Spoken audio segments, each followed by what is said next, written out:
নমস্কার, পম্পা টিপস চ্যানেলে তোমাদের অনেক অনেক স্বাগত জানাই। নিশ্চয়ই তোমরা ভালো আছো, এই আশা নিয়ে আজকের ভিডিওটা আমি শুরু করছি।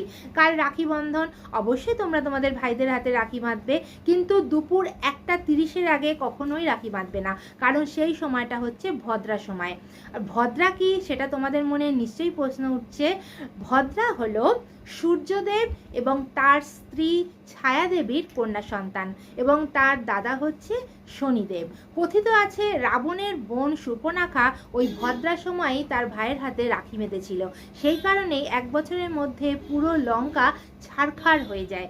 সেই কারণে ওই সময়টাকে একদমই ভালো সময় হিসেবে ধরা হয় না। অবশ্যই তোমরা এটা বলবে যে এগুলো কুসংস্কার, মানা উচিত নয়, কিন্তু বহু প্রাচীনকালে কিন্তু এগুলো মানা হতো। হ্যাঁ, এখন মানা হয় না, কিন্তু এখন ইন্টারনেটের দৌলতে মানুষ অনেক কিছুই জানতে পারছে, বুঝতে পারছে, শিখতে পারছে। সেই কারণে আমি বলবো যে মডার্ন হওয়াটা অবশ্যই ভালো, কিন্তু তা বলে নিজেদের ভারতীয় সভ্যতা, কালচারটা একদমই ভুলে যাওয়া উচিত না। আমাদের ধর্ম পালন করা অবশ্যই উচিত। তোমাদের মধ্যে অনেকেই আছো যারা বহুদিন হয়ে গেছে ভাইদের রাখি পরাও না, ভাইদের সঙ্গে ঝগড়া চলছে, লড়াই চলছে, বিবাদ চলছে। আমি বলবো যে এবারের রাখি বন্ধনে তোমরা তোমাদের ভাইদের সঙ্গে সমস্ত বিবাদ ঝগড়া মিটিয়ে ফেলো এবং রাখি বন্ধন করো। ভাই বোনের সম্পর্ক, এটা তো কোনো পাতানো সম্পর্ক নয়, এটা রক্তের সম্পর্ক।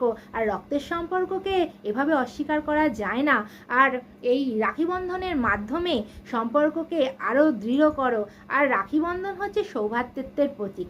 হ্যাঁ, তবে যদি তোমার ভাই অনেক দূরে থাকে, বিদেশে থাকে, সে ব্যাপারটা আলাদা, কিন্তু যদি দেশের মধ্যে থাকে তাহলে অবশ্যই তোমরা তাকে রাখি বন্ধন করো। হ্যাঁ, তোমার ভাই যদি তোমার বাড়ি না আসে তাহলে তুমি যাও তোমার ভাইয়ের বাড়ি। যে সমস্ত মেয়েরা বিয়ের পর তাদের বাবার বাড়ির সঙ্গে কোনো রকম ভালো সম্পর্ক রাখে না এবং তার ভাই বোনেদের সঙ্গে কোনো রকম সম্পর্ক রাখে না, তারা কিন্তু তাদের শ্বশুরবাড়িতেও কোনো রকম সম্মান পায় না।